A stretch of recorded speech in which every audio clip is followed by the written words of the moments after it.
தமிழக வெற்றிக் கழகத்தின் தலைவர் விஜய் அவர்கள் செய்த செயலானது தற்பொழுது சர்ச்சைகளை ஏற்படுத்தியிருக்கிறது. கடந்த ஏப்ரல் 19ஆம் தேதி திருச்சியில் பிரச்சாரம் மேற்கொண்ட விஜய் அவர்கள் புறாவிற்கு வண்ணம் பூசப்பட்டு அதை பறக்க விட்டார். தற்பொழுது இதற்கு பீட்டா அமைப்பானது விஜய் அவர்களுக்கு கடிதம் ஒன்றை எழுதியிருக்கிறது. கூட்ட நெரிசலான அதே போன்று இதுபோன்ற ஜன நெருக்கடி இருக்கக்கூடிய இடங்களில் பறவைகளை பயன்படுத்துவது தவறு. அதே போன்று அந்த பறவைகளின் இறக்கைகளில் வண்ணம் பூசப்பட்டு பறக்க விடுவதனால் அவர்கள் அந்த புறாக்களுக்கு என்பது மன உளைச்சலை ஏற்படுத்தக்கூடிய ஒரு செயலாக இருக்கிறது.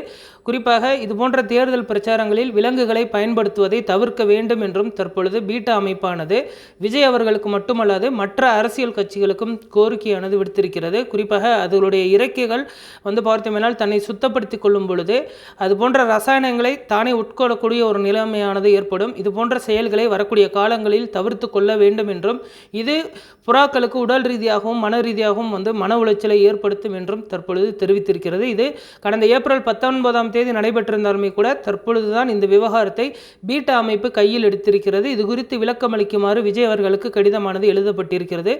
விஜய் பொறுத்தவரை பல்வேறு காலகட்டங்களிலும் பல்வேறு பிரச்சனைகளை தொடர்ந்து சந்தித்து வருகிறார். தாவேகா கட்சி தொடங்கியதற்கு பின்பு பல்வேறு முக்கிய பிரச்சனைகளையும் அவர் தொடர்ந்து சந்தித்து வரக்கூடிய நிலையில் கரூர் கூட்ட நெரிசல் சம்பவம், அதே போன்று சிபிஐ விசாரணை, ஜனநாயகன் பட நெருக்கடி உள்ளிட்ட பல்வேறு விவகாரங்களிலும் அவர் சிக்கி தவித்து வரக்கூடிய நிலையில் தற்பொழுது இந்த புறா விவகாரத்தில் பீட்டா அமைப்பும் அவருக்கு கடிதம் எழுதியிருப்பதும் குறிப்பிடத்தக்கது. கடந்த காலங்களில் அரசியல் கட்சிகள் விலங்குகளை பயன்படுத்தி வந்தது குறிப்பிடத்தக்கது. யானை உள்ளிட்ட விலங்குகள் பயன்படுத்துவதற்கு கடுமையான எதிர்ப்பு கிளம்பியதை அடுத்து தற்பொழுது பொம்மை வடிவிலான யானைகள் உள்ளிட்டவை பயன்படுத்தப்பட்டு வருவது குறிப்பிடத்தக்கது. வரக்கூடிய காலங்களில் இது போன்ற புறாக்கள் உள்ளிட்ட விலங்குகளை பயன்படுத்தக்கூடாது என்றும் அதை பயன்படுத்துவதற்கு தேர்தல் ஆணையம் கடுமையான கட்டுப்பாடுகளை விதிக்க வேண்டும் என்றும் தற்பொழுது பீட்டா அமைப்பானது வலியுறுத்தியிருக்கிறது.